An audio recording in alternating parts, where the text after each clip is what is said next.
880.000. Ini sangat angka yang sangat mengkhawatirkan. Jadi kita bukan hanya berbicara tentang kesehatan saja, tetapi juga dari pandemi ini memberikan dampak hancurnya ekonomi. Berapa banyak perusahaan-perusahaan terjadinya kolaps saat ini. Berapa banyak pengangguran terjadi pada saat ini. Saat ini lihat PSBB. Dari PSBB mulai transisi, PSBB ketat dan PSBB macam-macam PSBB. Ini sudah sangat memprihatinkan Bapak Ibu sekalian. Coba kita perhatikan sekarang. Indomaret, toko-toko, mall, ya semua hanya boleh tutup operasional sampai jam 7 malam. Dan ini sangat memprihatinkan sekali. Ya, bagaimana sekarang ini bisa bertahan? Bagaimana usaha-usaha bisa bergeliat kembali? Bagaimana ekonomi bisa maju?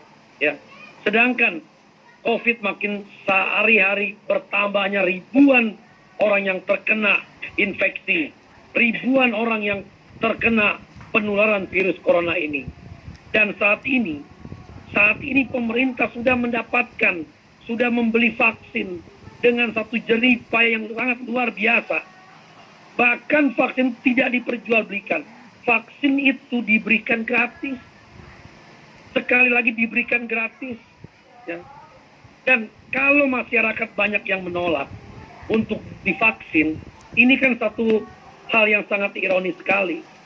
Sedangkan saat ini kalau kita perhatikan, kalau kita nggak mau divaksin, apa konsekuensinya? Konsekuensinya kita bisa tertular. Kalau kita tertular, bukan hanya kita yang tertular, tetapi keluarga kita pun bisa tertular. Sahabat saya baru saja meninggal, Pak Toto baru saja meninggal beberapa minggu yang lalu. Itu satu keluarga sampai cucunya 26 orang. Satu keluarga itu kena, Pak. Ya, kena virus semua. Dan beliau sudah meninggal. Istrinya di ICU. Yang lain dirawat di rumah sakit.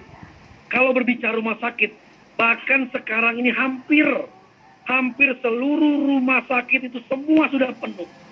Bayangkan, ini sangat-sangat berbahaya. Ini jelas-jelas sangat berbahaya, Bapak Ibu sekalian. Dan saya mengharapkan, saya selaku tokoh agama Buddha, saya juga mengharapkan semua dari tokoh-tokoh agama, tokoh-tokoh masyarakat, tokoh lintas agama, semua ayo kita bersatu, kita bersama-sama menyuarakan semua kepada anak bangsa Indonesia, kepada semua rakyat Indonesia. Ayo kita bersama-sama untuk mengikuti vaksin.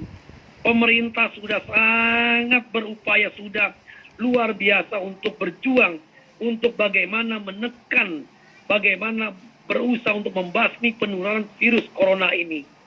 Sekarang udah nggak cukup lagi dengan 3M.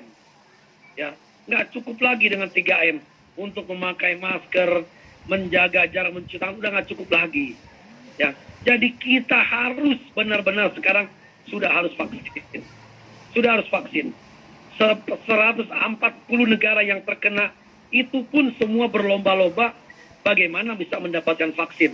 Negara-negara yang maju, negara-negara yang mampu, semuanya berlomba-lomba membuat vaksin. Kenapa? Karena memang hanya satu-satunya jalan penularan ini bisa dicegah harus dengan konsekuensi tadi yang dikatakan oleh narasumber di Cina, katakanlah itu sudah terkendali. Kenapa? Karena masyarakatnya semuanya bisa disiplin. Bukan berarti saya mengatakan di kita tidak disiplin, tidak. Tetapi di kita ini semua masih banyak pelanggaran-pelanggaran. Nah, untuk itulah sangat diperlukan, sangat dibutuhkan apa yang dinamakan ini pada zaman modern agak susah ditemukan karena udara tidak banyak yang terkontaminasi oleh polusi. Yang kedua, yakni sinar matahari yang bertujuan untuk menumbuhkan dan meningkatkan imunitas tubuh. Dan yang terakhir adalah panas. Ini dapat berupa dari pasti panas menjadi pekerjaan dari gas alkohol yang bermanfaat melawan kuman dan virus tak ternapas. Nah, kita beralih ke masa kini penanganan COVID-19, di mana orang-orang yang yang lingkungannya belum terkontaminasi oleh virus ini dapat melakukan protokol kesehatan seperti yang tadi para narasumber telah sebutkan melalui 3M, cuci tangan, memakai masker, serta menjaga. Nah, bagi lingkungan yang sudah terkontaminasi dan kita melakukan upaya untuk pertahanan diri, kita menggunakan disinfektan untuk mencegah virus berkembang biak atau bahkan kita. Nah, ya alternatif lain yakni penggunaan vaksin. Jadi vaksin ini juga dapat mencegah penularan lebih luas pada orang-orang yang selanjutnya, cara penghancuran COVID ini sampai sekarang belum ditemukan cara yang paling efektif untuk ini. Jadi ini menjadi pertanyaan. PR melakukan screening dan itu sudah dilakukan melalui pengujian tahap 1, 2, dan 3 sebelum diaplikasikan kepada masyarakat, serta mempersiapkan vaksin merah putih yang sudah dilaksanakan sampai detik ini. Kak, suaranya agak berbayang ya. Mohon maaf. Apakah jelas? Headsetnya bisa dikasih dekat. Oke. Ya. Kedengaran? Ya, bagus. Oke. Oke. Oke, kita lanjut. Lalu Jelas. Oke. Baik. Lalu siapa yang harus divaksin terlebih dahulu? Yang divaksin terlebih dahulu sebaiknya adalah orang-orang yang berkecimpung langsung menangani pandemi ini, yakni petugas medis, orang-orang yang profesinya tidak dapat dilakukan dari rumah seperti TNI, Polri, wartawan, dan orang-orang yang bekerja di luar rumah lainnya, serta yang tidak boleh kita lewat masyarakat yang tidak mematuhi protokol kesehatan.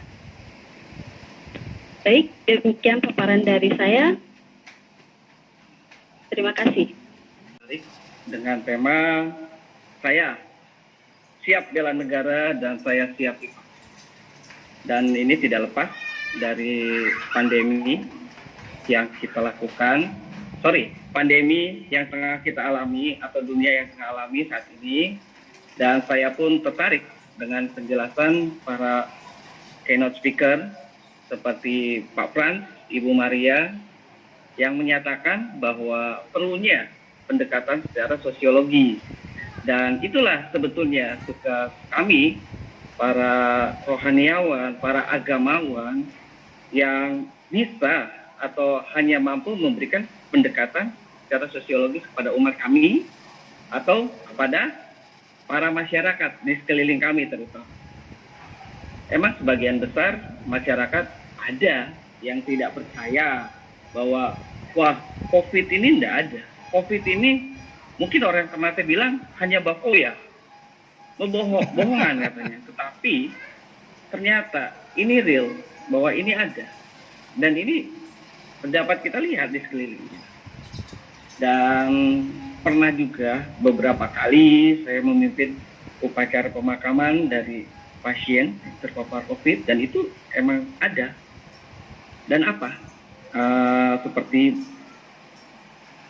pembicara yang terlebih dahulu telah memaparkan COVID itu apa, mungkin semua kita sudah tahu, dan bagaimana penyebarannya dan jumlahnya, serta semuanya yang sudah dijelaskan dari pertama.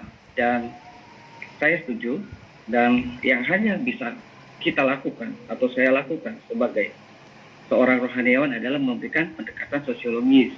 Dan ada pun beberapa langkah-langkah yang sudah kita ambil, yaitu terutama oleh Matakin, Majelis Tinggi Agama Konghucu Indonesia ambil, yaitu salah satunya dengan membatasi